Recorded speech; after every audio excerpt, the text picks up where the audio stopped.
On this episode of Screen Geeks, we're going to talk about the finale for season 2 of The Mandalorian with special guest Owen and Beru's barbecue.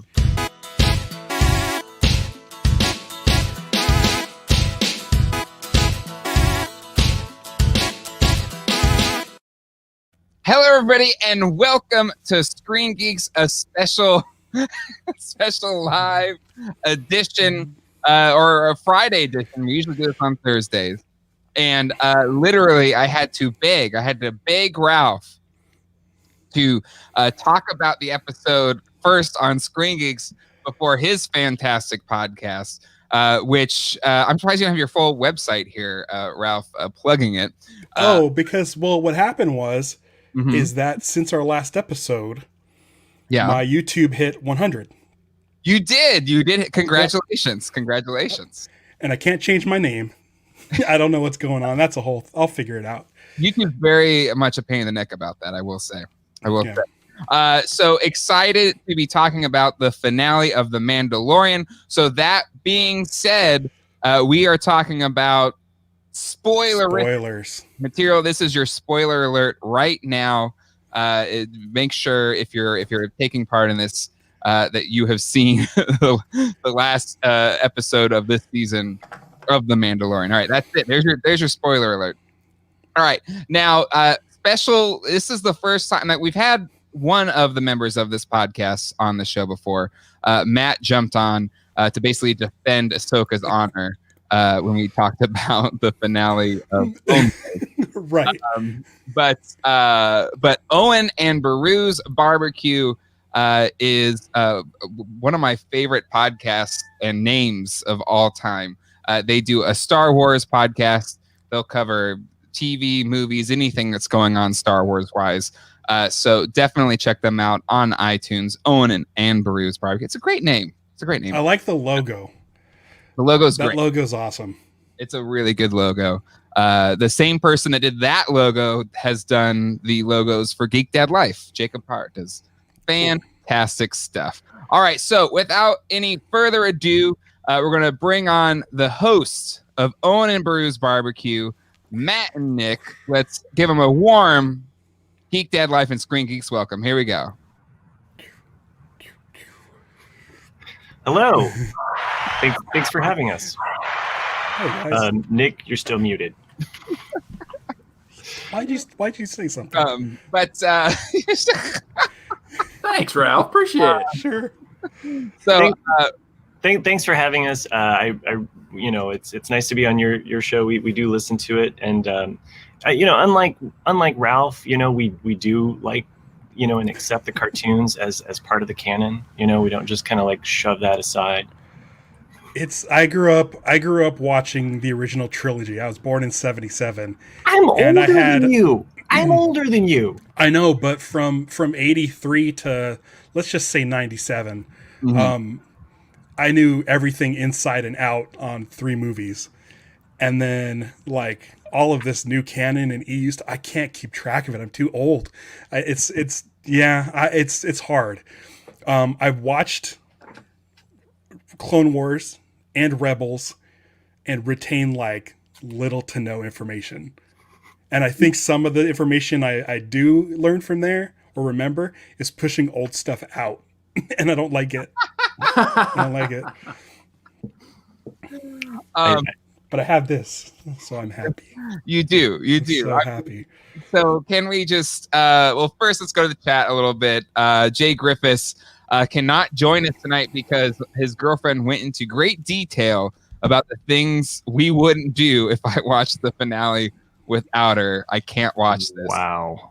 So sorry you cannot be here live with us, Jay, like you usually are, but it's probably the smart move because Colleen, who is in the chat, was kind of ticked because I watched it without her first. We watched it. So the last 3, I think since the Ahsoka episode, me and Stevie have watched The Mandalorian before she goes to work. So we've been watching it at like 5:30 in the morning. Woo. It's one of those things where like last night I couldn't sleep. I woke up probably at like 4, and all I was thinking is people have either seen Luke Skywalker or not seen Luke Skywalker, and it was driving me nuts because everyone was saying Sebastian Stan this and Luke Skywalker that, or Ezra, and I'm like, I can't believe I'm laying here in bed and there's people out there who have seen a Star Wars that I haven't seen. And it kept me up. And so as soon as she woke up, I went into the front room and threw on my blanket and just waited. I couldn't. I had to watch it. And then we'll get into what happened later. I saw if you pop up that second Eddie's message. This one? Yeah. Yep. Why are you holding back tears, bro? Just let it go. Why are you holding back tears? My only tweet also, because I also don't like going on Twitter until I do my show. People don't hold back. Like all the spoilers, it's just like a floodgate, right? But even between the time I watch the show and the time I do my podcast episode, I don't like to listen to podcasts about the episode. I never don't like looking up articles. But you know what I mean? No, I seriously, like, I want to have my own theories, and I don't want to be corrupted by, like, you talking about samurai swords, Oh man! Oh, hey, listen, I'm not complaining. I didn't get my Boskin and mini rig. I didn't get that. That's fine. I'm with you on the mini rigs, and maybe season 3, but. I will say, like, as the fight's happening with the spear, Katarn's like, he didn't get a samurai sword. Yeah. But you know what? The way it kept glowing in the middle, I'm like, okay, cool. It's going to cut in half, and he's going to have batons. He's going to be like Daredevil style. But listen, I'm not complaining at all what we got. And I'm not even upset that mini rigs didn't show up because we got something way cooler. But anyway, I was going to say, I did go on Twitter, and the only thing I tweeted was that Stevie literally got up and grabbed a box of Kleenex for me. I had to be. I wanted to ask how you were finishing. I meant never mind. That joke came out wrong, and this might be the wrong podcast for it. Well, but the thing is, so it's one of those things where I get emotional during movies. I think me and Jay have talked about this before. I was trying to hide it, and I could not, to the point where she was like, put her hand on my shoulder. Like, listen, this is a huge deal, because as lame as this sounds, and with all the EU out there and all the cartoons and all the comics and everything, my favorite Star Wars character of all time is Luke Skywalker. Not Han Solo, not Darth Rendar, not Vader, it's not Baby Yoda. It's Luke Skywalker. And I was telling my friend before the show, I said, listen, this is what has to happen. If they're gonna do it, it better be a good scene. And I think I've mentioned it. I think I mentioned it to Nick on my podcast, or I might have mentioned it to Jay after me and Nick did the podcast. That, because me and Nick's was a pure conversation. But it's one of those things where I'm like, the way Filoni handled the return of Alec Guinness's Obi-Wan was like perfect on Rebels. Yeah. But that's an animated show. And as much as I love Rogue One, and as much as I like Tarkin, I feel like Princess Leia wasn't perfect. And I could tell that. So my whole thing going into this episode is, if we see him either just recast, which I don't like, or CG better be pretty good. And I think the CG was pretty good. Yeah. I think Tarkin's was the best. Tarkin was the best. There's some shots of Tarkin that are great. Yeah, absolutely great. Yeah. But I'll tell you this, from an animation standpoint, my issue with Tarkin is his body feels too animated and his head feels too animated when he talks. What they did here with Luke, they made him very stoic. He didn't move around too much, which was appreciated. But I mean, maybe it's because my eyes were just completely glassed over. I thought it looked great. Well, I watched it twice. I watched it during my lunch break, just to make sure, because even not even paying attention to the internet, I was worried I was going to get spoiled. So I was like, I got Text messages. yeah, yeah, and so Colleen was pretty ticked. But I was like, well, I got to do the show tonight, and it's fine. I'll watch it again with you. But anyway, it's fine. We're gonna be okay. We've braved. Time will tell. Time will tell. Time will tell. But I think kind of what made it work is, Luke's a hallway scene. He got to kind of be the cloaked kind of mysterious Luke that we had at the beginning of Return of the Jedi. So you didn't have to worry about the CG of the face, but it still worked within the character in that we kind of seen him with the kind of cloaked. And my only feeling about the CG and them going CG face with Luke was that, like many fans, I was like on the just get Sebastian Stan to do it, and I almost want an actor so that they can be fluid and they can just do their thing. Like, I'm okay with that. I'm okay with separating the fact that we have a different actor for this because of this reason, and move on from it. And in that way we can have him moving around and we don't have to.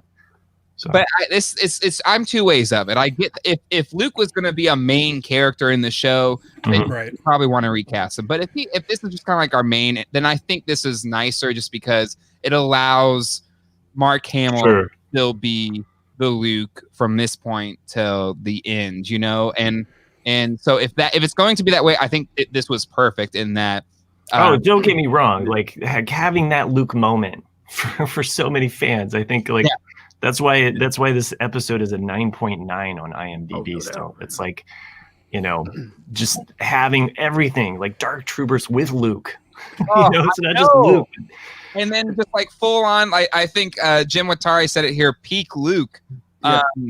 And I think that was one of the big complaints of the sequel trilogy is it's like old man Luke. Like we never got to see Jedi Luke, Return of the Jedi Luke. Yeah, too much time had passed. Exactly, but here you go, boom, full on taking out 75,000 Dark Troopers. Somehow they multiplied, but he took out all of them, and it was incredible. Each kill was amazing, and at the very end, he just force crushes.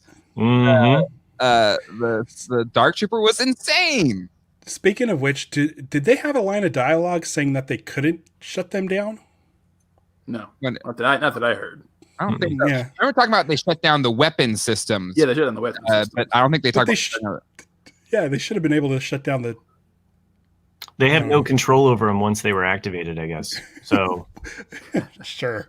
I mean, the Moff Gideon is basically they're going to come through here, kill everybody except for me and the child. So he has control over them on some level. They're not going to kill, their clone master or whatever. But what was I think what paid it off really well is the fight between the one Dark Trooper and Din Djarin and Mando, and how difficult that was, and how outmatched he was, and eventually was able to overcome. That made the showdown between Luke and all of those Dark Troopers that much more satisfying. Yeah, same. Me being such a Dark Forces fan from the '95 game. I mean, me and Ralph talked about this a little bit, because that's something that I was really going to be a stickler about if they didn't show them correctly, and they did. I even liked it with Dr. Pershing saying "Oh, these are Phase 3s," which I had said these are Phase 3s, which you only see in the last level of the game, and that they're basically invincible.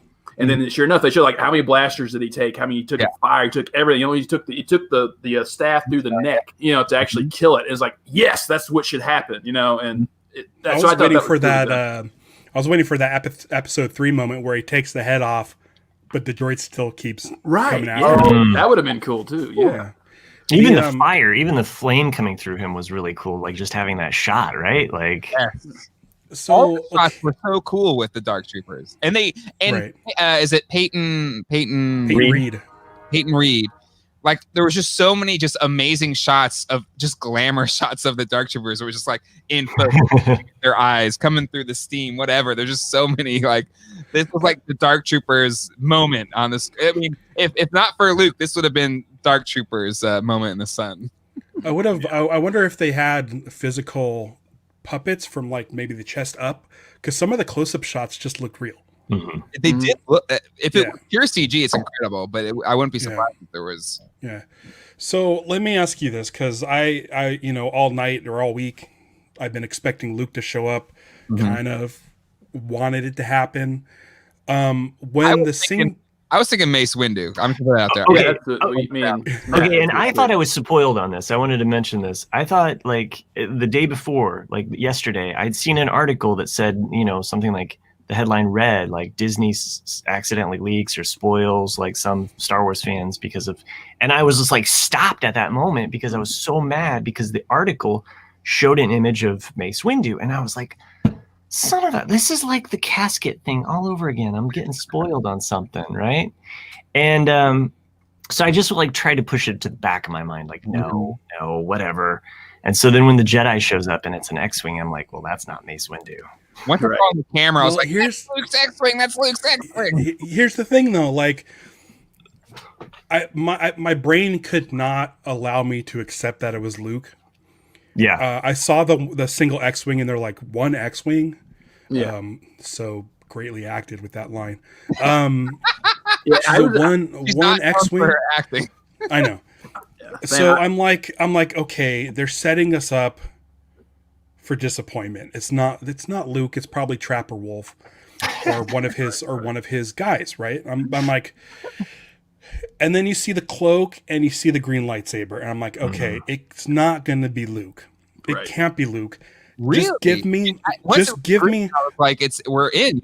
You still didn't think so? I was like, how is this? I'm telling you, my brain couldn't accept that we were going to see Luke Skywalker.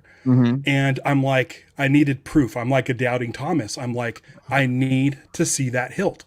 I need to see the lightsaber hilt. When I saw that black glove, that's what it's the black glove. The black glove is for me. The deal. And then I saw the black glove. I'm like, okay, the black glove. This is in shadow. I can't see the hilt. And I'm like, does the other hand have a glove? I can't tell, because everything was going so fast and in shadows. I was like, I need to know if this is Luke, but they're keeping it so well hidden. And then I saw the glove off on the left hand, and I'm like, oh, okay, it's him. And then I started gearing up for, is it Sebastian Stan? Exactly. Is it Sebastian Stan? And is he going to pull the cloak off and it's going to be him? And so this whole time I'm like, my heart is racing, and I'm seriously like shaking and like tears streaming down my face, because it's like, okay, this is Luke Skywalker. Yeah. That I knew when I was 6. This is, I was 6 years old when Jedi came out. Yep. And they took the thing on. He took the thing off, and it was his face. And I'm like, oh my god, it's his face. And then he sounded. Yeah, thanks. I'm passing. It's actually not that bad right now. It's a little bit there, but it was a moment where I'm just like, I can't believe this is what I'm seeing, and please don't linger on this too long. Let's get out of this scene. And then they go and freaking take the helmet off. Yeah. With Grogu seeing his face for the first time. When Grogu touches the helmet. That was the moment I verbally said it to my family as we're watching. I was like, take the helmet off. Like, I was just like, and then it happened, and I was like, oh my gosh, he's doing it. Like, my brain was going so Luke crazy. I didn't even think about that moment. Yeah. And he was just touching the mask, and I was like, okay. Then he touches his face, and you're like your eyes are just Then you get a third punch when R2 shows up. I know. I'm done. I'm just done. Just done. Those 3 moments are like if you're going to go with CG Luke, you better throw some distractions at me so I'm not looking at it. Because from that point on, I'm only looking at R2-D2. I think seriously, you could see Luke's head. It was all just, torso down. Yeah. So you're like, okay, that's a good cover. But just unreal. Like, I'm, season 1, I wasn't the hugest Mandalorian fan. I thought season 2 was fantastic. That's great. The last half of this episode is like bonkers. It's up there. It's like moments. There are moments that where the Disney gets right. One of my absolute favorite moments that Disney's done is how they handled Han Solo meeting Chewbacca for the first time. Mm-hmm. I think it's phenomenal, and it gives me chills, and it makes me feel like I'm 6 years old. Mm-hmm. This is another time this has happened. Yeah. And it's nuts. I think I cried at Force Awakens, because you know where she's going, and it's that long trek up the mountain, and you just know, because Luke Skywalker, I love Luke Skywalker. I love him. He's great. You're Luke Stan. Yeah. I use that phrase all the time. Going to the chat real quick, kind of catching up here. Let's see. Todd Smith, we got Luke, Boba Fett, a shuttle Tidarium, the best since '83. Can't disagree with that. Bullwinkle 80 says, when I saw the X-Wing, I knew then it was Luke. So did I. First X-Wing, but then I saw on the security camera feed, I was like, oh, that's Luke's pattern. That's oh, and then with Grogu putting his hand on the screen like that, it's just shorthand for saying that's who he called. Mm-hmm. Well, and then you can see as soon as they say, you see, oh, one X-Wing, good, we're saved. You can see the close shot up of Grogu, him perk up because he can sense the Force, and it's just like telltale right there. I wanted to talk about like Moff Gideon real quick, and did he A, take some of Grogu's blood, or is he already Force sensitive? Because his face, as soon as the X-Wing shows up, drops, and his face is just like filled with fear. But there's another moment where the Mandalorian Din has him bested with the spear, and before the Mandalorian does anything, he says, "You're going to spare my life." There's certain things he knew, like he was in the holding cell, and he was like, "There are things I know," like basically like he already shot off his whistling birds. I could attribute that to just kind of just being very smart and kind of just being very. I thought so too. He could have tested it. He could have tested it on himself. Yeah, on the second rewatch, I was like, I was a little bit more thinking, because I thought this was a bit crackpotty as well. Like why would Moff Gideon have Force sensitivity? But there are a couple key clues in this episode that, like, on second watch, I'm like, he's aware of something. Like he has some. And that's where I thought dark saber, he's wielding it. Like, I had a fight with it without chopping his hands off accidentally. So he's got that going for him. Let's see. Gap 15. Owen says, until I saw the cloak, I wasn't sure. Once I saw it green, because actually the first footage you see of the lightsaber is through the security camera, and you can't see the color of the blade, which I thought was cool in terms of the reveal. And it's not till a few moments later that you see the green. Once I saw the green, I was like, "Oh, it's Luke. It's definitely Luke." But I didn't. Well, a friend of mine, Ezra's blade is green. The last time I saw it, but didn't he give the lightsaber to Sabine though, or something? Yes, he did. Mm-hmm. Yep, he doesn't have a lightsaber, so I can make one. He's just alone in the woods, figuring things out. Him and Thrawn. It's been at least 15 years. He could have built one. It could have been if Ahsoka can build new sabers in between. Yeah, just 9. I think it's just 9 years. So that's not enough time. It's definitely not enough. Matari, dark saber greater than Beskar Pike. Now I'm wondering, Jim, would you have rather have seen the armorer craft that spear into a sword? I think so. It would have been awesome. Where is the armorer? And another crackpotty theory is the armorer one of these Mandalorians, because she has the horns. The only other Mandalorians that we've seen that have horns were in the service of Darth Maul. I mean, it makes sense that, because Death Watch did join with Maul, but her spikes are so small compared to the other ones that we've seen, because it is a cartoon, as Ralph would say, but the horns are much bigger. And it has been, a good period of time. It wore down. No, it's Beskar. It doesn't wear down. But I'm surprised we didn't see her. Well, so the sect that Din Djarin's a part of it's not First Watch. What is it? It's not Death Watch. Is it Death Watch, or they have another word? Death Watch is who rescued him. Child. Yeah, okay, all right. So, but they refer to what was on Navarro as the tribe. So it's a little different than the other. The other ones are like clans. So you have your clan, which is basically like your family, and then you have your house. So like the example I used was Owen and Beru's is our clan here, and we're part of House Jay and Jack. Okay. So, but then everything kind of can go underneath like one leader, which would be iTunes. Gap 1501, who is Greg for those that know him. Hashtag Ignite the Green finally happened. Agreed. I agree. Smedberg Kyle Katarn going against the Dark Troopers. It would fit with his storyline. Yeah, it would have. But you know how much stuff from the video games are going to enter into play, because they've used some things, but they put a lot in this season, you know, with especially from the Knights of the Old Republic and some other things which are interesting. You know, the Dark Troopers, you know, but I think if it would have been Kyle, I don't think there would have been a very small amount of people that would have known who he was, and people were like, who's this guy? But what's great about the show is it doesn't matter if you know who they are or not.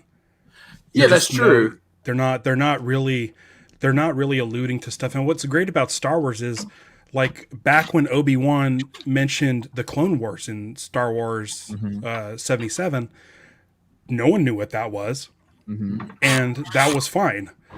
So we're getting that with this show. Like, you're able to go back and look at other stuff if you want to, but you don't have to know who Bo-Katan is in order to enjoy the show. You just know. Oh, sure. And they did a really great job of explaining a lot of the history of Mandalore and that final showdown, so that, you know, watchers that might be a little bit more like, oh, he picked up the Darksaber, you know, so like the Star Wars fans that are in the know have a little bit of that edge of like already knowing what's about. I do want to talk about the whole Darksaber controversy. Well, within the show, I don't think it's outside. But Ryan Moore did say, I don't think Moff Gideon is force sensitive. I think he progressively was putting the pieces together until he realized he was screwed. That's what I thought too. That's how I thought. He's smart. I feel like he's smart. I'm just putting it out there because there's a few little things where you're like, wait, how would he know? How would he know this about Din? He even like says like when he enters the room, he says the bond between like he like almost sees the bond. It's not like I can see the bond and I'm not force sensitive. I mean, sure, but that's the show. I'm just saying. But it's the same thing. It's the same thing as like, you know, when he captured him, he said, you know, you've gotten a lot better, you know, at doing that, you know, using the Force. Yeah. So he obviously knows Grogu better than we think he does. True. And then the fact that like, Grogu's probably always been mean, you know, or because of the hurt that he puts him under, he's probably never shown Gideon any kind of respect, but he can see the love between those two. Like, oh, wow, he actually responds to you way better than he ever did me. You know? Yeah. Ralph, you had something you want to say? Speaking of their bond, Grogu did not end up with the knob, the gear shift knob. I know. On his belt. Yeah, that's weird. That's something they should have put in there, like him giving it as a parting gift. Yeah. I totally thought, and up until even when they're like so far apart, I thought he would have just like held it up and he would like force out of it or something. Yeah. Or just pulled it out of his. I know. Just forced it out of his pocket because it's in there. But I'm wondering if that's going to come into play in the future episodes. Like he's gonna hold that as a reminder. Yep. Maybe incorporate it in his armor somehow, or put it on his.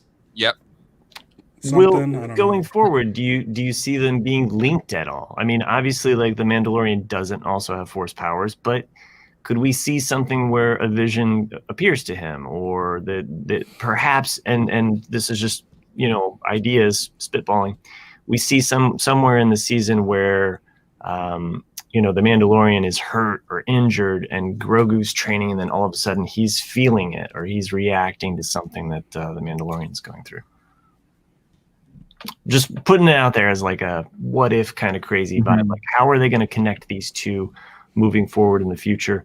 And without getting into like where is the show going, but still, like, you know, you got to figure like this isn't the end of Grogu. Like, yeah, Disney Plus wrote some big checks on the back of this creature. You're not just going to be like, peace out, this is the last time we see you. I will say, like, yeah, they've got, because it's interesting, you know, the whole end was amazing. Luke going with Grogu, all this stuff. And there is, 30 years down the road, we know there's doesn't turn out so great for Luke's fledgling Jedi temple. So, what happens to me then? And even then, like 30 years from now, Grogu's like what, a 10-year-old relatively? So like Grogu at full powers is like 100 years from now, right? I would guess. Yeah. 200? Yeah, that was my only concern with Luke showing up. Even though I loved it, it was the fact that it's like, oh, well, if Luke's showing up, will we see Grogu again? Because like, how are they going to work that out? Because Right, I could have seen if it had been Mace Windu or any other Jedi, like, oh, he just didn't want the training, or some other kind of excuse. But like with Luke, it's one of those like, how are they going to separate those two? And it's such a tricky thing. I think and then retcon that whole other thing, like, oh, that was an alternate universe. I wanna say that Luke takes Grogu to Dagobah, hands him off to Yaddle. Okay, Yaddle and Yoda. I mean, you can make fun of Yaddle all you want. Nobody's making character. Fun. I mean, but she's a character that exists, and I know Dave Filoni is familiar with her, and I know that I think in his hands, I think that would be the best way, because even though I try to avoid articles, I couldn't help but see Kylo Ren trending, and I know what that means. And I want to say there's no way that Kylo Ren killed Baby Yoda at Luke's temple. No. So, Ben Solo's only 5 years old at this point. Right. So. Right. Speaking of like just Twitter, did you guys happen to see Mark Hamill's Twitter this morning? No, what did he say? It was the best one. It was non-spoiler, but enough to where you got the hint. Where he said it was basically, "Is there anything good on TV today?" or something like that. Yeah. That's awesome. Let me pull that up. Actually, there was I want to say that there was another Jedi that like was in the comics or one of these other stories that was basically their species was going extinct and they were allowed to procreate. So is that what happened with, yes, is that what happened with Yoda and Yaddle? Like, Very true. That's like, like Yoda's like, I would rather not. He's like, Yoda's like 800 years old. He's asexual at this point. And Yaddle's like, come on. Wait. Whoa. Hold on. Did you see him fight Count Dooku? Yeah. And this was like 10 years after Grogu was born. Exactly. I'm just saying like maybe he's just gone his own way. He's just like, I've had enough relationships. I've had my heart broken. I really don't. Yoda's libido out of this. All right. Maybe he just divided. Like I like the budding thought. Budding. Maybe Yaddle's the reason he has that walking stick. Exactly.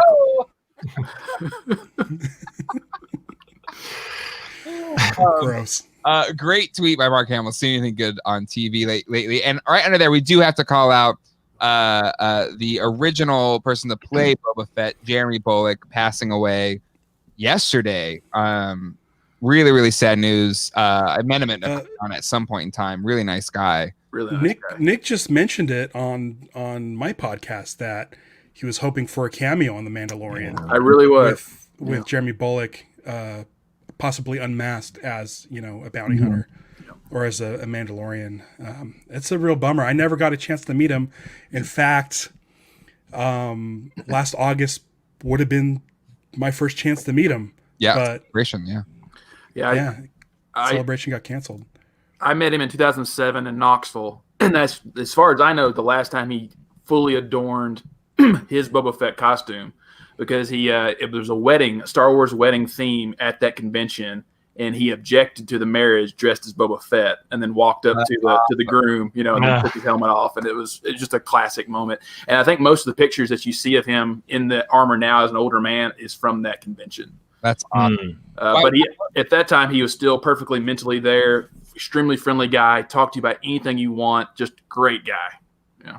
I will. I know he's worn it since then, because my buddy that I worked with at Apple, he is a costumer. He had a full Boba Fett costume, and he loaned it to Jeremy, I think in 2016, and to do a photo shoot. And so it was his suit, and they had similar body profiles, so he wore his suit, which was really cool. But really, really sad for his passing. But what a way in this episode to give Boba Fett like talk about BD energy. Throwing it down in the post-credit scene in the episode. Holy moly. Bib got fat. Was Bib Fortuna not sail barge? He was on the sail barge, right? That's what I was saying, is like, was he not on the sail barge or somehow survived the sail barge exploding? Listen, here's the thing. For the last 40 years, or just under 40 years, people have been saying, Boba Fett's alive. Boba Fett's alive. He survived. He survived. Yeah. No one even thought who else survived in that incident. And the answer is Bib Fortuna. Like, who would have thought? Dude, I loved seeing Big Fortuna sitting on the throne. He was really trying to go for it. Like, he was just like, well, I'll get there some way. There's one way I can become a Hutt. If you read any of the extra, I want to call this out. Just for the $3, Bib was jobbing out. Indeed. So good. A lot of the extra stories for like Tales from Jabba's Palace, like those that came out in the 90s, just about everybody on that sail barge somehow survived, except Jabba. Like, seriously, straight up, you can read all of those stories and it's like, and then they lived. But that thing was incinerated. Yeah, there's nothing left. Yeah. How did they live? It was more explosive than the Death Star, which I guess some of the Imperial employees are pretty ticked off about. So Kevin Smith was right in that classic dialogue from Clerk. We got a callback to that a little bit. I thought that was neat. Did you guys hear McClunky? Yes. I heard McClunky in the episode. Did he say it? I don't remember, dude. My eyes were glassed over by that point. Holy mackerel. But yeah, I really dug. I was like, oh yeah, who is over the Hutt Empire? And it's Bib Fortuna. So good. It's so good. His major looked great. Yeah, exactly. I thought that was perfect. And then just Boba Fett, just sitting on the throne. I was like, all right, let's go. I'm in. Let's do it. When Boba Fett reached over to knock him over, I thought he was going to hit the Rancor pit and then toss him in. Oh, that would I thought would have been cool. I also thought Bib Fortuna when I was going to say Mandalorian, when Boba Fett was standing there, I thought he was going to hit the button for the Rancor pit, but Boba Fett would have just been hovering because he knows. Yeah. Yep. I felt it was kind of rude though, because Bib was like all happy, like, "Hey," and then it's like, "Oh, just gonna shoot you dead." I'm like, yeah, exactly. Man. Like, he got his armor back. Yeah. He got his armor back. He got his old gun back. Yeah. He's good to go. He's well, Matt got it painted. Somehow he got it all painted in time. He get a little touch up. It looks great. I like the black robes underneath, and it looks really cool. Yeah. Nick, you were going to say something? Well, so Matt and I had briefly discussed that we were kind of clinging to a little bit of hope that he had turned over a new leaf. Like, hey, I crawled out of a Sarlacc pit. The Jawas robbed me of the armor. Maybe the Sand People, because they're always the Native Americans, maybe they instilled him with this appreciation of life, and they were like, no, that's not going to happen. Hey, listen, Boba Fett's a bad dude. Yeah. Who's saying he's not taking over Jabba's palace? Totally to spread a force of good. You don't know. It's a gray area. I'm expecting a hive full of bounty hunters, though. But you never know. Are you guys familiar with Bosk? Yeah, exactly. You want to see MTV7. If you're going to get Bosk back, here's your chance. Why would Bosk be in that mini rig? That's my bigger question. He'd be apparently you don't watch this show. I've already explained why he's in it. Well, do you want Thanks, Matt. Because all of my classic Kenner toys are in my Darth Vader, and this is my favorite character. Oh, okay. This is my favorite action figure of Bosk, and I don't have a lot of shelf space, so he's just gonna. He used to be in the Cap 2, I think. But I mean, look at this, dude. You want to see that on a TV show, right? I'm not going to be picky. I'm for all the mini rigs for sure. Colleen says, I just rewatched when Luke first shows up, and I think Matt is right about Moff Gideon being force sensitive. Colleen, you were welcome on Owen and Bruce anytime. She is standing for Matt, and it's unacceptable. Tree Shaker says Mando and the child are a dyad in the Force. Interesting. You're shaking your head, Nick. You agree with this? That's kind of what I was thinking when you guys were talking about that earlier, like Matt, I think, brought it up, was like, how are we going to link these two together? And and still have Luke, like have him be with Luke. And I was like, well, the only possible way to do it is to do like The Last Jedi and have a dyad where they're talking through the Force. But I'm curious how that could really happen because, Mando is not any kind of Force sensitive. Exactly. Okay, so here's my prediction for Chapter 17, Season 3, Episode 1. It opens with Luke walking into a bar on Navarro with the child who says, he keeps eating all my stuff, and throws him in the Mando's lap. I like it. My wife literally thought at the end that there was going to be a book on Boba Fett that was being released. She was like, "Oh, they're promoting a book." Bravo. I was like, "Oh, sweet." That'd be great because then I would ignore it. Okay, so let's talk about like what do you think that means? Is it a new series or is season 3 just the next book? It said December 2021. So That's I'm also when assuming season 3 comes out too. But exactly. But we're in December 18th. So we still have a week before the end, or a week or two before the end of December. So as soon as Mando season 3 ends, we'll pick up the next following week with the Book of Boba Fett. And then once that's done, maybe Obi-Wan is soon after that. And maybe we'll just start getting these Star Wars series once a week for a whole I'm year. never going to stop podcasting. So you think it's going to pick right back up? I mean, I don't know. I assumed that it was its own series, but then when you look at The Mandalorian... No, I think it's its own series. Okay. But it picks up. Mando season 3. Mando season 3 stops, and then the next week, the Book of Boba Fett starts up. Yeah. But Mandalorian season 3 does not start the first episode until December 25th, 2021. Oh. See, that's what I was wondering. Like December 2021. Is it taking over for Mando? No. Are we for sure getting a season 3 of Mandalorian? Yeah, I think they said 5 Mando or something. Because the way this episode ended, I think was the perfect series finale. That's what I thought too. Yeah. So, but like the only thing. Yeah, the only thing I can see going forward with Mando season 3 is what I think some people don't want is a Grogu-less show where it's all going to be about Bo-Katan and Mando kind of struggling it out and about the retaking of Mandalore, and then Mando actually being the leader of Mando, and it's like it's a cool story, but it's not Grogu. Well, I gotta be honest, dude. One of my favorite moments in this is when the Mandalorian said, "Then I yield." Yeah, it's just like just take it. He doesn't want anything to do, which is great because this whole time we've known he's not a true Mandalorian, and he doesn't want to be. Yeah. Right. He's becoming for like this whole ride. He's been like has that sort of under like that chip on his shoulder that he's not a real Mandalorian, and for him to be like now, that's not my purpose. My purpose now is for the kid to be safe. But he's completed that journey, right? Right. Right. Yeah. I do. Let me just go to the chat real quick, and we will talk about the whole Darksaber thing because I did want to kind of dig into that a little bit. Let's see. Ryan Moore says Bib Fortuna's on-screen reign lasted 45 seconds. Bro. It was a good 45 seconds though. That was a really good 45 seconds. That was the only thing I was slightly spoiled on because like as the credits rolled, we didn't get the artwork, and I was like, oh, that's so weird, and so I'm watching the credits and I'm looking for Luke Skywalker because I'm like, okay, I want to know more about this Luke Skywalker business. And so as that's going, I pull up IMDb and I'm scrolling through the cast and I'm like, Bib Fortuna, was he in this? Like, what's that about? Who played him? Just at that moment, the bonus scene. The twin sons. Maybe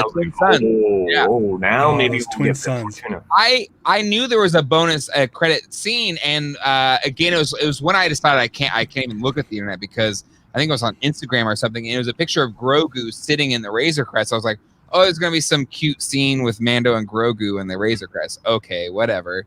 So I was like, I know there's a post-credit scene, and then once I saw the twin sons, I was like, oh, this is not what I thought it was. Well, I knew there would be a post-credit scene because the credits didn't turn all tiny and have that picture of Taika Waititi in the where they try to get you to watch the next thing. Either it's Yoda in the Clone Wars with the credits over here, or it's Taika Waititi from the Disney Gallery with the credits over here. But so oh man, I lost it. Well, let's just keep going through the chat here, and then we'll catch up to our talk. Right. Adam Smedberg, bring on Dengar. I like Dengar. They expand on him in Clone Wars, and I'm down with that. To be honest, more Dengar is fine by me. Yeah. Let's see. I like this Din equals Aragon by the $3. Like that. I know that's a Lord of the Rings reference, but the idea that Din is going to unite, or bring all of that'd be interesting. Together. So interesting. Let's see. Calling in terms of Matt's standing of Matt. Yes, Matt did send our family 2 Christmas cards. This is a mistake. Envelopes. One was to go to the office of Jay and Jack, and then one was just to the family. Season 3 and 4 are filming back to back, according to Jim Watari. So that gets my heart going. Excited. Greg says apparently they announced 9 shows the other day, and this was the 10th. That's true, because in the last week on Screen Geeks, Ralph did a 30-minute breakdown of everything announced at the Disney Investor Day, and there was like 75 Star Wars shows. Naya mentioned a Boba Fett show. Go ahead, Ralph. Can I say something? Okay, so I remembered what I wanted to ask. Okay. And then I just went to IMDb and looked it up. The question for me was to Matt, who's playing Boba Fett. Yeah, I wouldn't have remembered. Or Bib Fortuna. Sorry, Bib Fortuna. It's none other than Matthew Wood.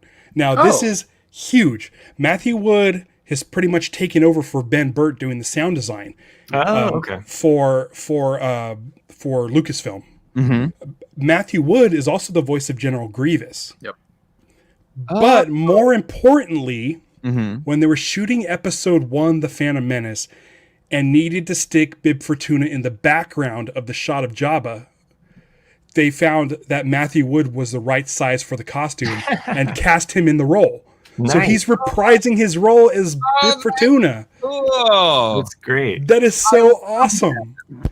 This makes me so happy. I met Matthew Wood once at a party. Mm-hmm. Weird.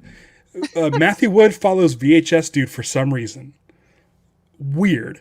I was so intimidated to talk to him that I got nervous, introduced myself, and I say, "It's good to meet you," and then left. But dude, I love Matthew Wood. I love that dude. I love that, and I love that you're such a genuine soul, Ralph. That you got. Listen, that's what Filoni and Favreau brought to the table. They did not need Matthew Wood as Bib Fortuna, but they knew Star Wars enough to know that Matthew Wood has played that character once. He wasn't the original in Return of the Jedi. You're being very generous to say Favreau and Filoni, but let's be honest, that was Filoni being like, "Hey, he played Bib Fortuna, right?" I don't know, but that is so awesome that Matthew Wood is Bib Fortuna. I base that off the gallery episode where he's Filoni's talking about the stormtroopers or something, and Favreau's like, "I don't know, that's too geeky for me. I don't know." So right. I do remember that. Yeah. All right. Let's keep going here. Andy Wismar, the slightly bad news is that Mandalorian season 3 will return slightly later than normal, with Disney confirming the release date is Christmas 2021. So because there's no Star Wars movies. Indeed. But you know what was so cool about watching this finale and just Luke Skywalker? with Luke Skywalker and R2-D2 with my family in our living room, our surround sound cranked up with the thump of the bass and everything. It was like on your second viewing. Yeah, go ahead. Ralph, come on. I'm trying to get my wife past this. It was just neat. It was sure it's not the same as going to the movies, and Star Wars has kind of been Christmas the past however many years. It was kind of like as best as we could have that type of experience this weekend, today, which is really neat. I really dug that. By the way, did any of you guys cry? No. I cried like a baby. I think if Mando would have had just a single solitary tear coming down his cheek when he took the helmet off. Yeah, I'm talking about you. Really? He had tears. I didn't see tears. If I would have seen a visible tear, I would have. He had the tear in the when he shaved his mustache when Luke picked him up and was taking him away. So, yeah, I mean, it is weird that he why would you shave if you're going to wear the thing? But maybe it's for comfort. I think the helmet has razors in it. Yeah, but no, I didn't cry. It's the fans. It's the fans that keep him cool. Yeah, I mean, no, I'm done with you guys. I cried. I will readily admit. I'm not gonna cry for Luke Skywalker. It's like 1987 Luke Skywalker. I get it, man. I get it. I was like, I had this conversation earlier today. Like, I was 4 years old. My first memory is Luke Skywalker getting a robotic hand and watching that scene in Empire Strikes Back. The reason why this is so memorable to me is that I was born with basically a birth defect. Cold heart. No, my right hand was born closed shut, and so I had a lot of surgeries throughout my childhood. And so when my mom turns to me in the theater and says, "Maybe you'll have a hand like that one day," I was instantly like, yes, because when you're 4 years old and you watch something on screen, you don't know that that's not real. Mm-hmm. So I'm like, that's real, and one day I'm gonna have a hand like Luke Skywalker. Yeah. Now I wouldn't give up my hand because it's part of who I am. And do you want to know my first Star Wars memory? I'm just saying that, if you're chiding me or chastising me for not crying, I mean, yeah, I want you to cry right now. Like him, but I'm not. Everybody in the chat wants you to cry.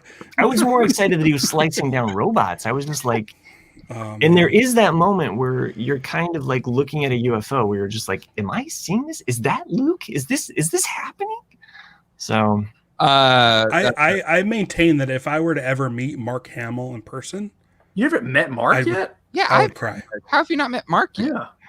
He came to my bar mitzvah. I don't know. Why did you not go to Celebration in Anaheim in 2015? They were all there.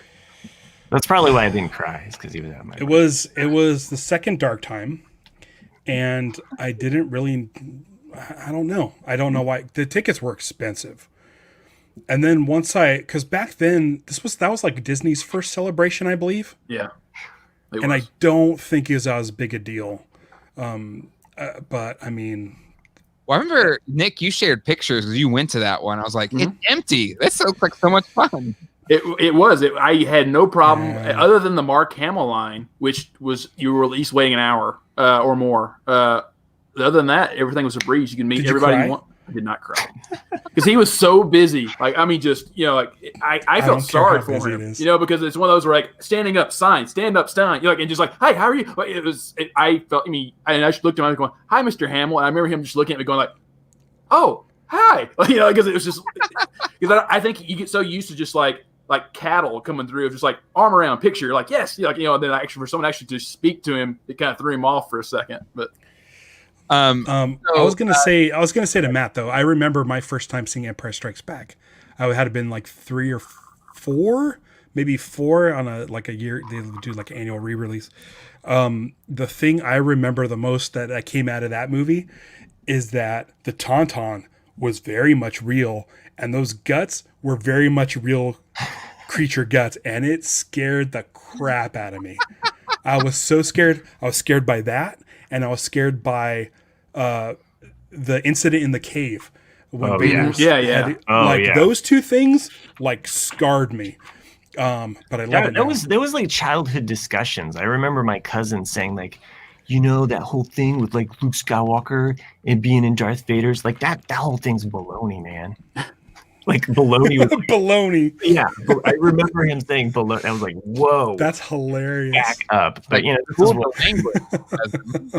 What's up? But it's funny, Matt. The first time I saw Empire, the thing I was most obsessed with too, was Pokemon cards. No, shut up. I can't hear from the show, but shut up. But anyway, was the hand thing too, and I was just it just blew my mind. I was like, wait, you can have a robot hand? If you lose your hand, you can have a robot hand? What? Yeah. That's amazing.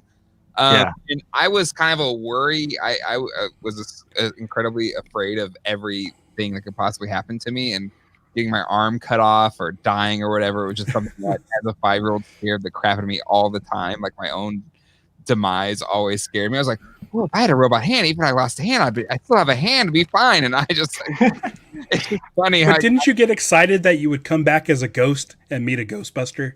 No, I have never believed in ghosts. I'm a huge fan of Ghostbusters, but I have no belief in ghosts whatsoever. Ever since I was a kid. That's why I think I always liked it. It never scared me because I've never believed in ghosts ever. But anywho, that's besides the point. Matt, you wanted to say something. I wanted to say, like, before we get, too into like other things. We got this awesome female fighting force, like that scene. Yeah. I trust me, my daughter took notice. She was like, "They're all girls," Right. like. Yes. You see, like, my immediate thought, even though I did think that too, was that because if you look, the Mandalorians are leading it, and as soon as the troopers show up, they just ditch them. They just like jump to the sides. And it's like if I'm pulling up the rear guard, and all of a sudden the two people in the front just go up to the side, and I take a blaster bolt to the chest, I'm gonna be mad. Like, what the hell? Right. It worked because they had the flight packs, so they could just kind of come in and. And I thought that was distract cool. the stormtroopers. But they were exposed on a bridge. They were exposed. Yeah. And then also I wanted to just talk about Bo-Katan real quick and how like frustrating it must have been for her. The entire episode, she's like, if anybody sees Moff getting it, he's mine. Nobody fights it, okay?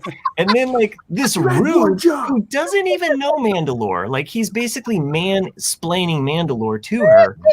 He shows up, kicks his butt, has the saber, walks in. She's just like, "Are you kidding me?" I said explicitly, Right? Gideon is mine. There is only one thing.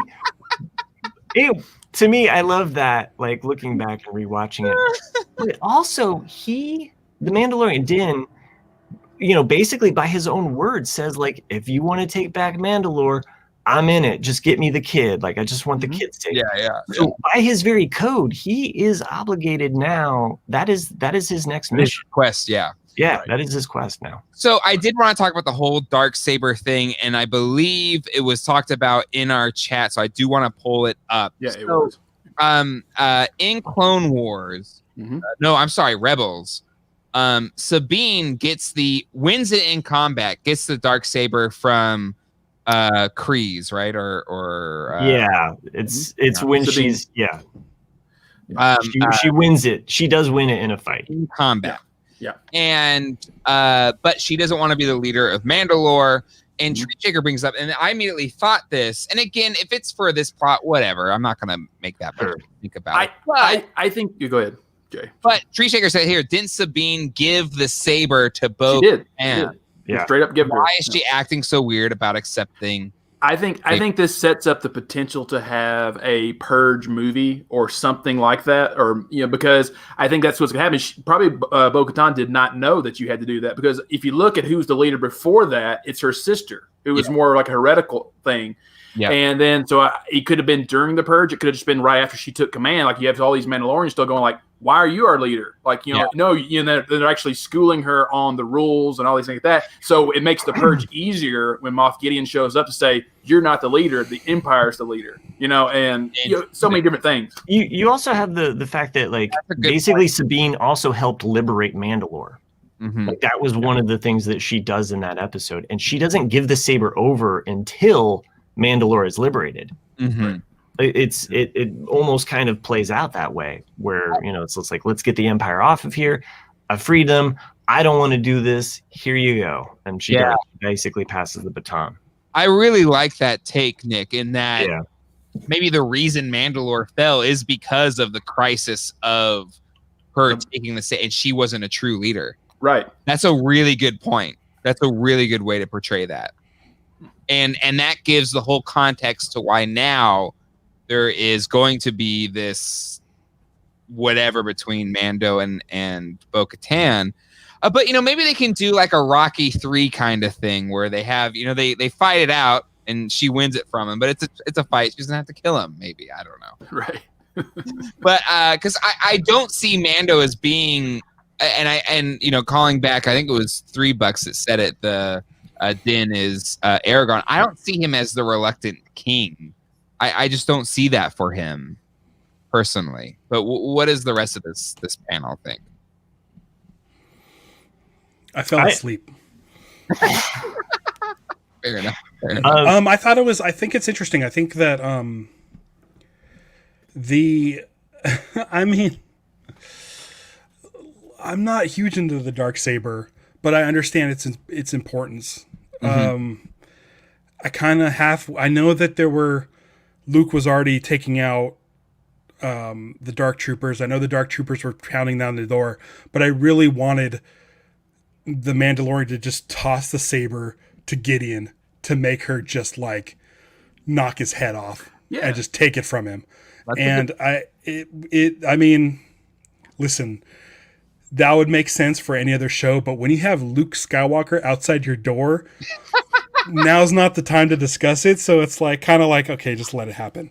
Just I'm here to see how this goes. I mean, part of that weird part of my brain, as soon as the elevator doors close, whatever, and Luke's gone, I wanted to go like, what's happening in that room right after that moment? Just like awkward. Oh.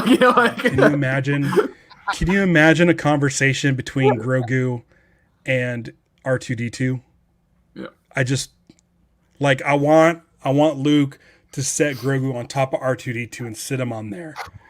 And then 2021, get that as an ornament for my Christmas tree.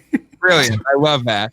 And I will say I love how you had the original trilogy's Grogu, essentially R2D2, and Grogu, like meeting up. That's Filoni. I guarantee you that's Filoni. I bet you that scene did not have R2D2 in it. Yep. And Filoni's like, we could get him in here. He's in the X-Wing. Even though he should be back in the X-Wing monitoring it. Right. Bring him in. So that's I don't know about you guys. Ever since probably the last decade, I've always heard R2's beeping narrated by Samuel L. Jackson. And so as soon as R2 shows up, I'm hearing this beep going, I know you told me to stay at the ship, but here I am. And then add in bad words everywhere. And then as soon as Grogu walks up, he like looks down and goes, aren't you a cute little MFer? Like everybody just shaking, yeah. Did you? Okay, so we all suspected Luke. I mean, did anyone ever once think that they would see R2D2 on the show? No, I did not. No, and it's crazy. the other thing that having R2D2, and I get it, it's an X-wing. We know it's Luke. Everything says that it's Luke at this point. Mm-hmm. But even just the okay, crazy fans, like R2D2's here. This isn't some evil clone Luke. This isn't like a fake Luke. Right? Yeah, exactly. It's not Luke. I know that reference. Well, I do. It's a good point because even in all of that, and you're right. Like I was like, once I saw the X-Wing, like, oh, that's Luke. But it's so funny how like, of course, R2 is going to be in the X-Wing. Yeah. But at no point did it even hit me, and I was like, oh my God, there's R2D2. like that one was a surprise, and it shouldn't have been a surprise, but it was a surprise. And a really neat one in that, like, R2 is that kind of connective tissue between every piece of Star Wars ever. R2's there. So it's neat that at no point did I expect him, but he's there. And now, like, the Mandalorian almost officially, maybe not before, but it's kind of even more so becomes canon because R2D2 has shown up in the story at some point in time. Yeah. No, totally. This is the first property from Star Wars without C-3PO. Well, I guess he's gonna be. No, I guess Solo. Yeah, did Solo not have? Solo didn't have C-3PO. Solo not have R2 or C-3PO? Nope. No. Is his own. I think in the train station, over the headphones, or over the loudspeaker in the train station, I think someone mentioned C-3PO, but like using police code. So like Charlie, but I don't know. At what point does it just not matter? Like, I can't hear what you're saying, but it's there. But I mean, I just love that now. I can think about Luke Skywalker heading to this light cruiser and having a conversation with C3 or with R2D2 saying there's a distress call, letting R2 knew everything because we saw it. Yeah, we're going to meet an old friend, or we're going to the Dagobah system. And, you know, he's always talking to R2D2 in his X-Wing. And I want to hear that conversation, whether it's in a book or something, an audiobook version of this or something. I don't know what. But just to hear them talking about this and R2 getting even more information from his, you know, however many years, like at this point 35 or so years of stories that he can tell. Like this is now, the Mandalorian is now something in R2's data banks that he can tell C-3PO. Absolutely. And that makes me happy. It really solidifies the canon for me. Like I feel like having R2 know this information is what we need to know, because I feel like R2D2 and C-3PO to a lesser extent has been in every single, he's aware of all of these goings on. Exactly. C-3PO had his memory erased, so R2 is the only one that has been through it and knows all of it. So the fact that he knows this story now makes it so much more real to me. I bet he doesn't show up on Night Rangers of the Galaxy or the Republic. I bet he doesn't show up on that show.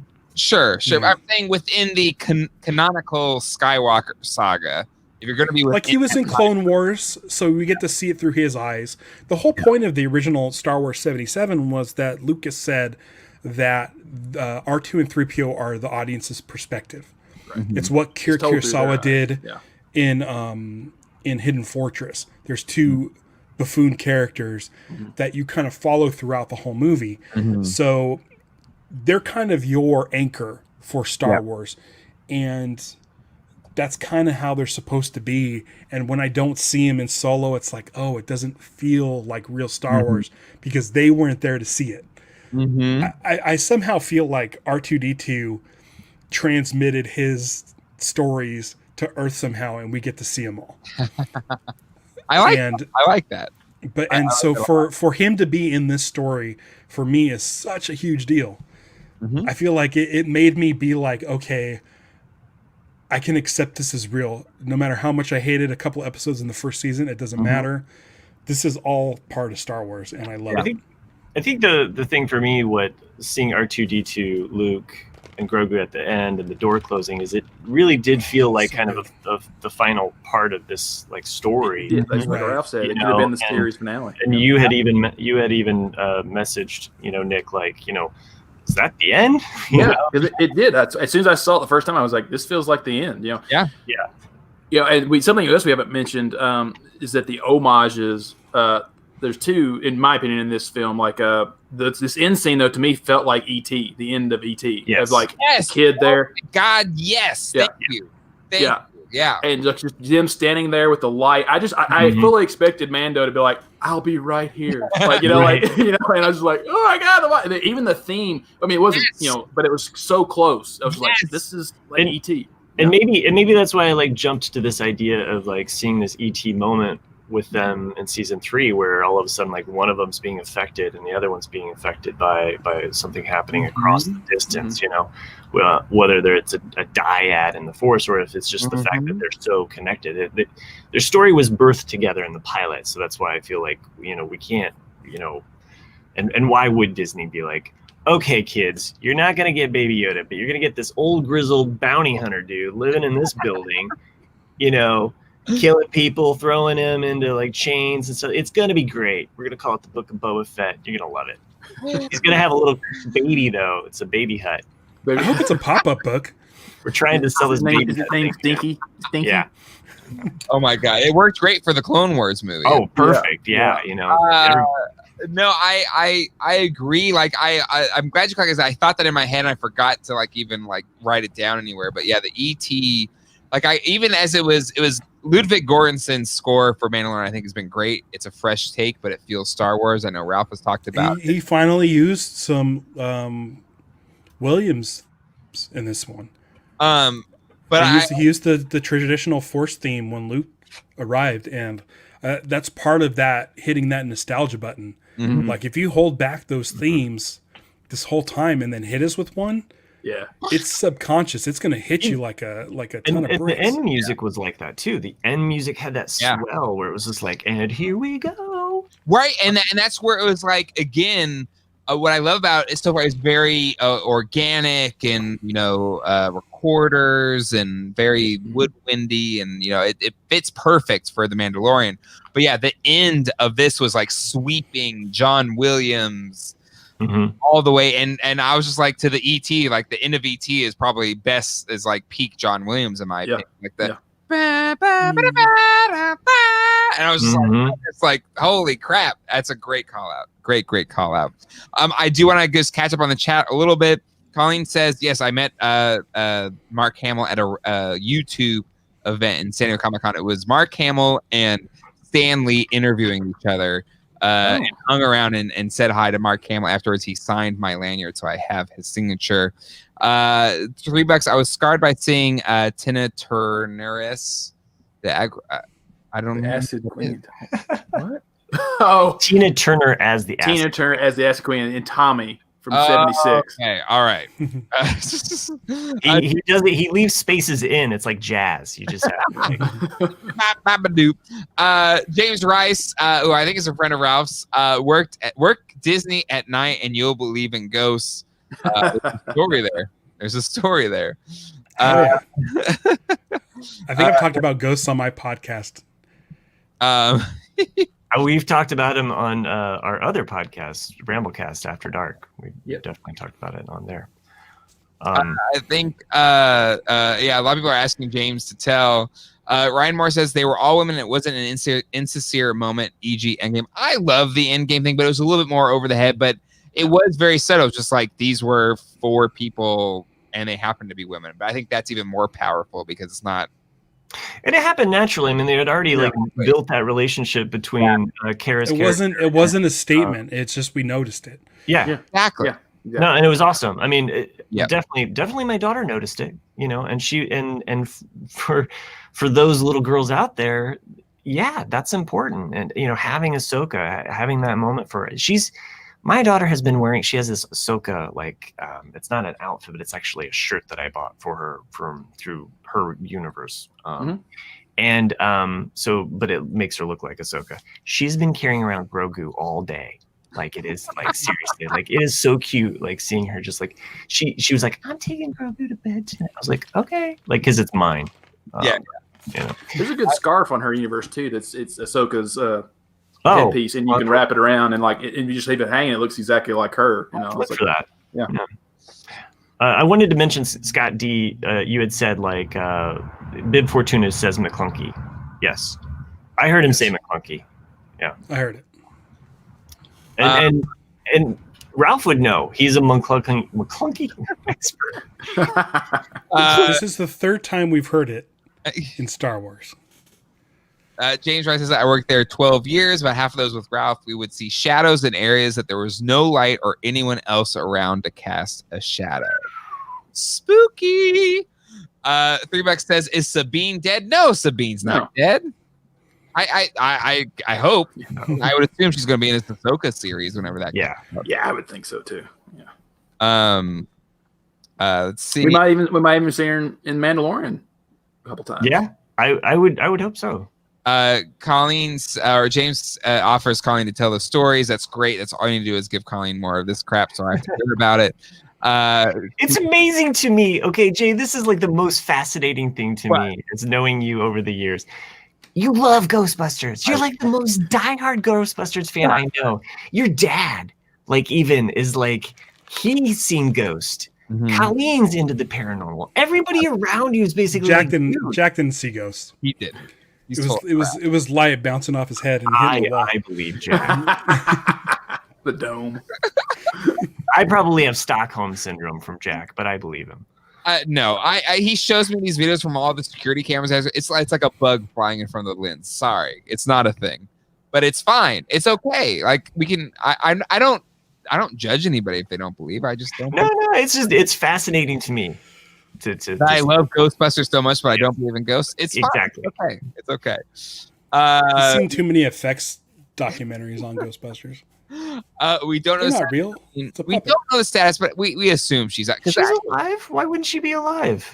Yeah, exactly. I mean, like based on what we know, like we saw her at the very end of Rebels, which she was in some post Return of the Jedi montage. No one's told us she's dead. Right. Yeah, so we know that the body's still warm. Absolutely. So absolutely. Tree Seeker says extra nerd points of the show makes for giving the Slave One the same weapons as in Battlefront 2, cannons, seismic charges, and in this episode, ion blasts. And I think you mentioned that, Nick, about how accurate this was to the games that have come. Right. Let's see.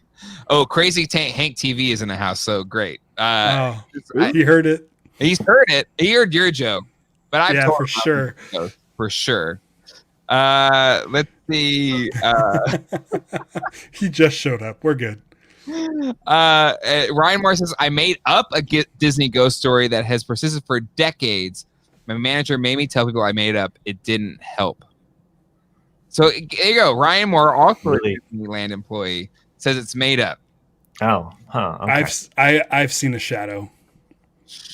Crazy Hank, who is my father. Check out his channel if you haven't yet. Talks about TV and stuff like that. Everyone that stayed in our house has seen them, but the kid with the big melon, exactly. The kid with the most real sense of the world has not seen them. The rest of you are a bunch of nincompoops. I'm kidding. I love you all. Tree Shaker says Jay ain't afraid of no ghosts. $3 says I asked because I don't know because I didn't watch whatever she was in. Forgive me. Rebels, if you haven't watched Rebels, season 1 it takes a while, but season 2, oh my god, end of season 2, amazing. It's up there as one of the, I would say, the 10 top 3 moments in all of Star Wars animated. I mean, you got the Clone Wars, which just ended, and that last 4 episodes is just some of the best storytelling and animation that you get. Agreed. And then, the end of season 2 is just so incredible. Yeah. And personally, I love almost all of season 4 of Rebels. I'd say that there's might be 1 or 2 episodes that are just a little filler, but where they go. Season 4 Rebels. Season 4 Rebels, yeah. I mean, emotionally. Let me just say, I'm not huge into the cartoons, but I have recommended Rebels on several occasions. I think Rebels is fantastic. If there is a show that has made me cry, Ralph, I will tell you this: it is Rebels. Really? And yeah, but because it's something about the family. I love the family unit of Rebels and Kanan and Ezra, and what Ezra does and the conversations they have. It's so father son to me that I really bonded with that. And the shot of 9-year-old Luke or there's one shot of Luke Skywalker in Rebels, and it's from Obi-Wan's perspective from far away, and it's just that gets me. Luke Skywalker's the dude. Yeah, it's in the same episode with what you're talking about with Obi, when and he's like, is he the chosen one? That's why you're here. And he's like, yes. And then why Maul I think dies so calm is so we'll be revenged. It's it makes total sense. Yeah, and that and again, that whole episode, that whole arc of Maul, I mean, it's God since Clone Wars and end of episode 1, this vengeance to Obi-Wan, but it's really for Maul's story arc, it's the being used by Palpatine and realizing that Maul just gets better and better. Exactly. During Maul's brother being killed by Palpatine and then realizing that he's powerless, and to your point, when he's dying in Obi-Wan's hands and seeing that Luke's going to be the one that avenges us all for the tragedy. This is what I've had this forever. The Art of Star Wars. This is peak dark time Ralph reading material. Tons and tons of amazing Ralph McQuarrie artwork.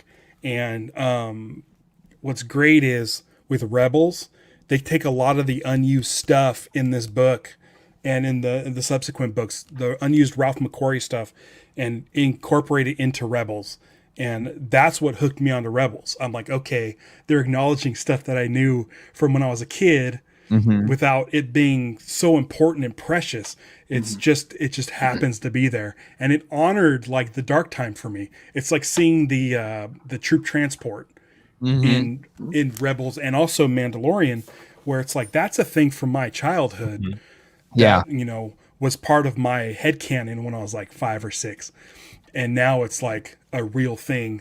And so for any fans for any Star Wars fans that have grown up with the majority of their life without Star Wars, like during the dark time, like 83 to 97, Rebels is just for you. Yeah. When in the first episode, when the TIE fighters explode and they spark like they do in Star Wars 77, like it's like, oh my gosh, that hits me in the nostalgia spot. There's even points that remind me of like Star Wars the arcade game for some reason. I think the same sparking effect. Yeah, good call. So yeah, I mean, I cannot recommend Rebels enough. And Check it out. $3 says that sounds great, so I can watch Rebels without watching Clone Wars.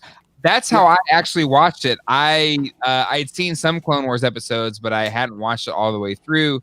And I said, all right, if I'm going to go back and watch it, I'm going to do the one that actually had less seasons. Probably more connected to the Rebels characters than I would be Clone Wars, because I wasn't a fan, or as big a fan of prequels. So I watched Filoni does the same thing, where if he references Clone Wars, it doesn't necessarily matter that you've seen those or not. Exactly. Same with The Mandalorian, you know, like, and that's the way, you know, that's the way it should be, is to have that, all that connectivity where you can just dive into a show. I would even say that you can dive into the last 4 episodes of the Clone Wars. Now, watching all of Clone Wars would make it a lot better. Yep. But the last 4 episodes is like a movie that would be a companion to Revenge of the Sith. So if you like Revenge of the Sith, the last 4 episodes of the Clone Wars.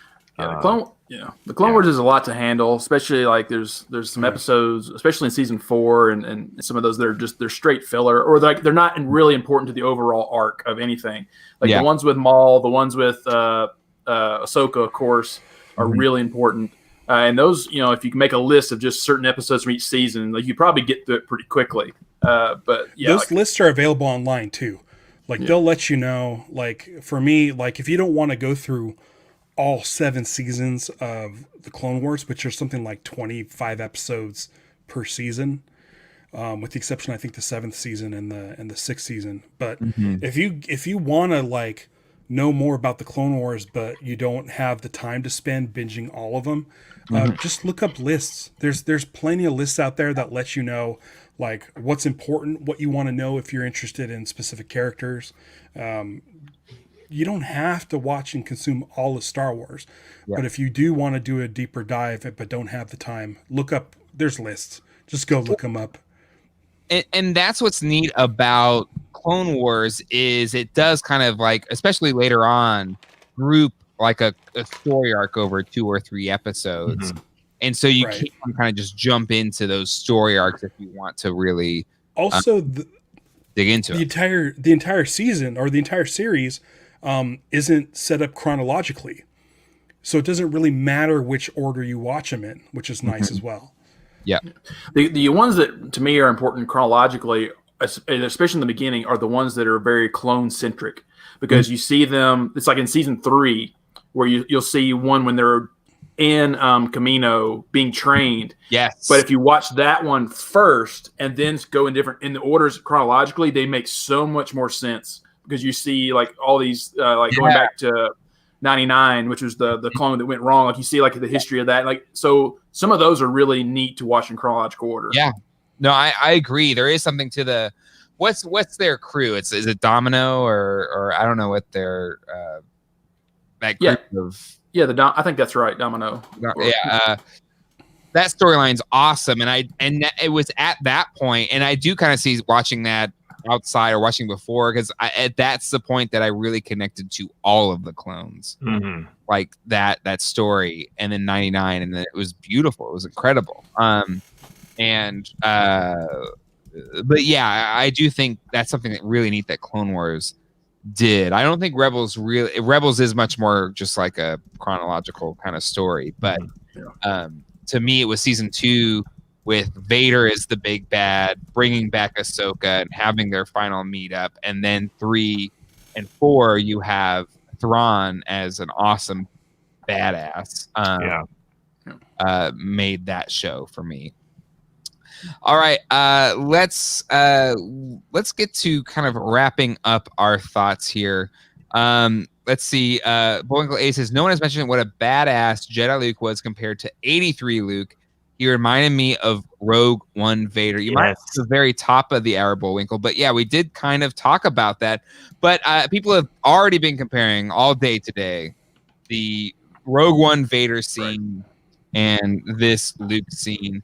They're mirrored in a lot of ways. Mm-hmm. How do you all kind of rank the two? Some people say the reason why people love Rogue One so much is because of that Vader scene at the end. Mm-hmm. How does this rank for you all kind of in that scheme? And you also, I think, end of Clone Wars, you had the amazing hallway. The mall hallway scene, Mallway. What's your kind of thoughts here? Who wants to go first? Nick, what do you got? I love them both. I think it's because it's exactly what we've already kind of touched on, is that now we're seeing peak Luke or like prime Luke as a Jedi. Yeah. Because the original trilogy is him learning. It's the entire audience learning of what is all this, and we're going on this adventure of learning what the Force is and all this, and it's him trying to really, especially after the end of Empire, trying to get his dad to become good. He's not really trying to defeat anybody. And it's the same way with Vader. Like, in Empire and in Return of the Jedi, Vader is not trying to kill anybody. He's just trying to bring Luke over to the dark side. Yep. So in both of these scenes, in Rogue One and in Mandalorian here, we're seeing them full, just I'm going at it because I don't care. Right now I'm being full Sith, I'm being full Jedi to the best of my abilities. And that's what makes them both exciting. Yeah, I agree 100%. I liked the differences in their styles. I feel like Darth Vader was very cold and calculating as he went through, very precise. Luke had more of a flow to him.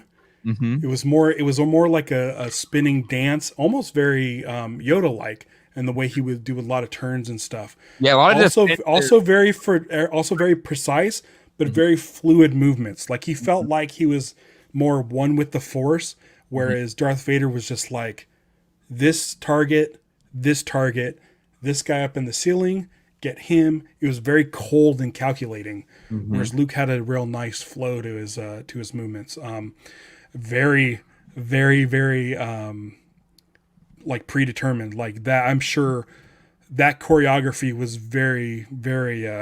It was studied and it was made sure it was done correctly, and they definitely wanted it to have a specific feel and say a certain thing while he was moving around. Because I know Filoni is big into samurai and stuff, and they clearly had some shots in there that were reminiscent of Rogue One and that Vader scene, and they wanted to be like, okay, we saw how Vader did it and saw how intense it was. Let's make Luke's a little bit more, lack of a better word, like beautiful and more of a dancey sort of flow. Yeah, exactly. So I really appreciated that they you can tell that they really spent the time to make sure that they got Luke's fighting style right. Yeah, I agree. Matt, you're up. I don't know what else I can say that hasn't already been said. I mean, it was. I think what's great about the Rogue One is that it's like one single shot. We're just in on that, you know. With the Luke, it was a little bit of more of that mystery and that reveal. So you're getting a little bit through the monitor. It's broken up a little bit until we get to that last hallway shot. I'm just glad we got so much. And by the way, he's not killing people. So this version of Luke, which is just somewhat still good, you know, like if we saw him like crushing someone to death that was like a human, you know, or you know, it brings to mind like, well, you know, he's killing life. And so this creates a perfect foil for him, you know, like, you know, slice through robots all day long. They're not aliens wearing weird, you know, next generation masks. And this is the first time we've seen Luke, I believe. I have to rewatch The Last Jedi, but this is the first time we've seen Luke use his lightsaber with just one hand. When George Lucas originally did Star Wars, it was always a two-handed weapon. Except for Vader and Empire, he was very much just playing with him. I think there was one-handed. Yeah, Vader did one hand. Yeah, and I think the one-handed was supposed to be like a sign of arrogance. Yeah, exactly.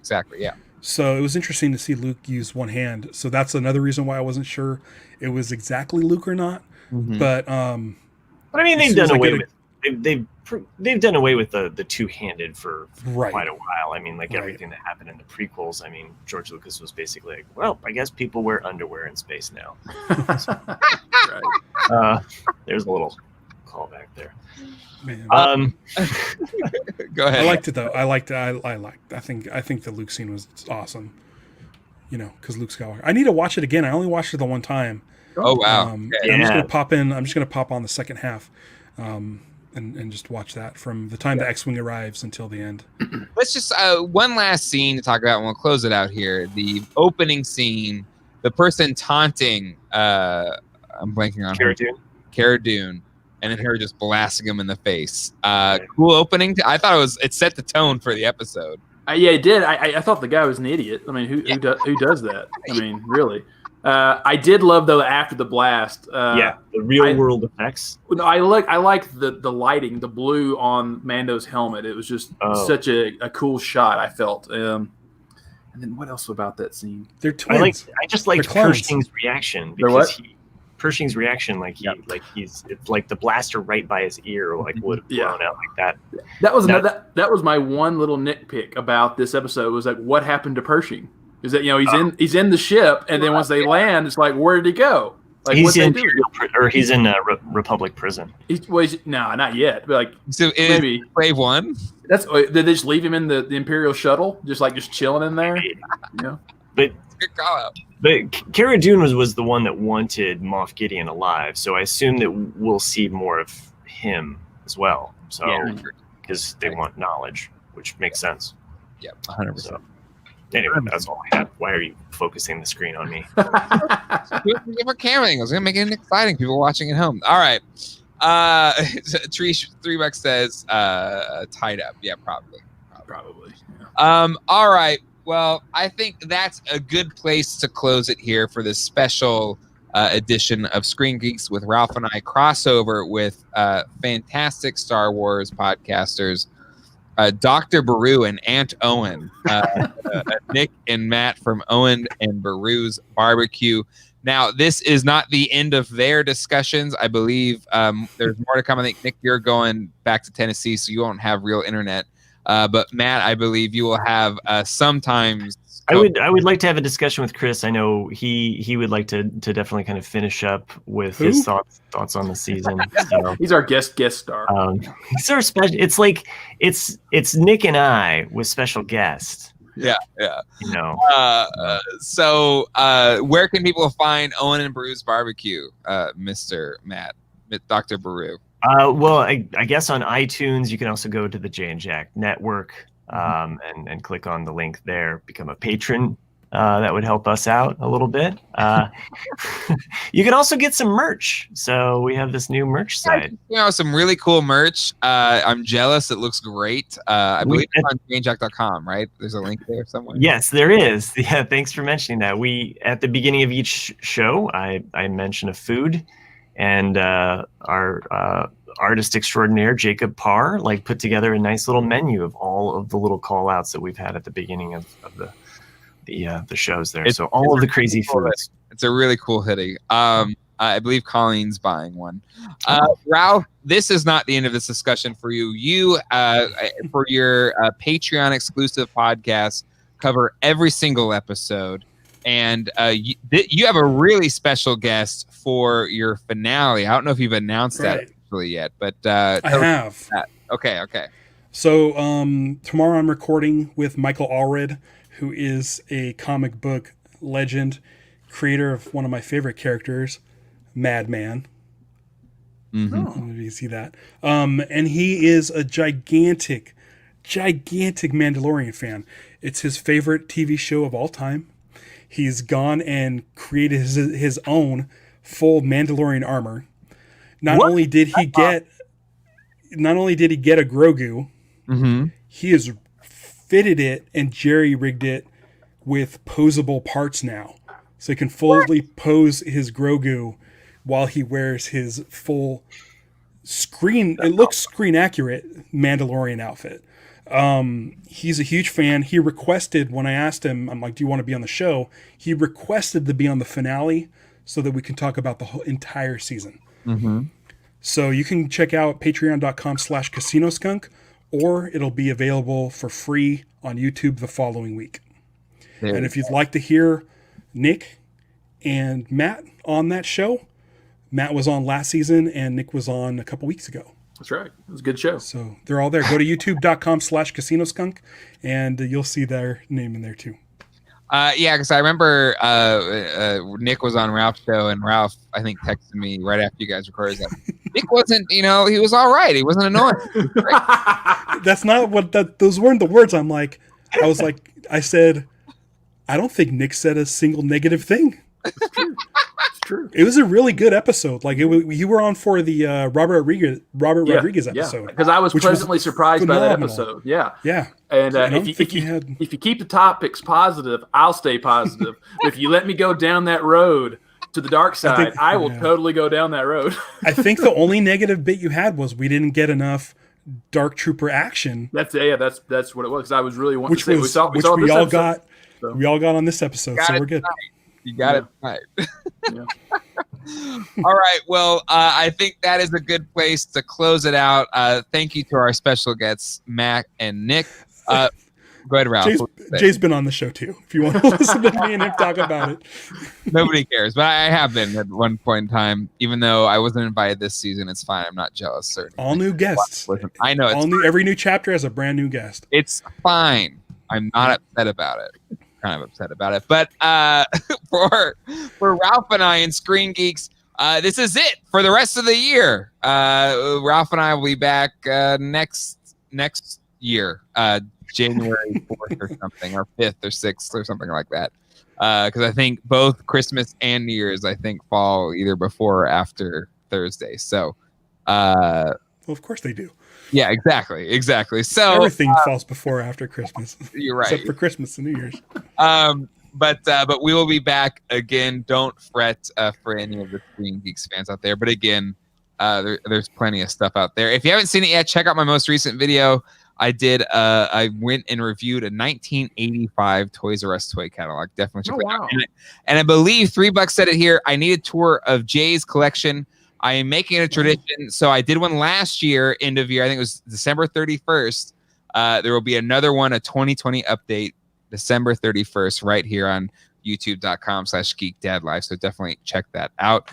Bullwinkle80 says Adam Savage made his sideshow Grogu articulated as well. Right. There you go. James Rice says he's just jealous Colleen got picked over him. I am. It's fine. I'm not going to say that Colleen kept bragging about how she was on Ralph's show and I wasn't, but she was great. She was so good. Did you listen to that episode? I didn't. I don't listen to podcasts, but I'm sure it was great. I've listened to all of them, Ralph. I've listened to all of them. But I will. It's been a great season. It'll be a time. Scotty, Merry Christmas for those that celebrate it. Any other holiday? Absolutely. Happy holidays to everybody. And Happy New Year. And until next time, hasta luego and goodbye. I love you, Luke Skywalker.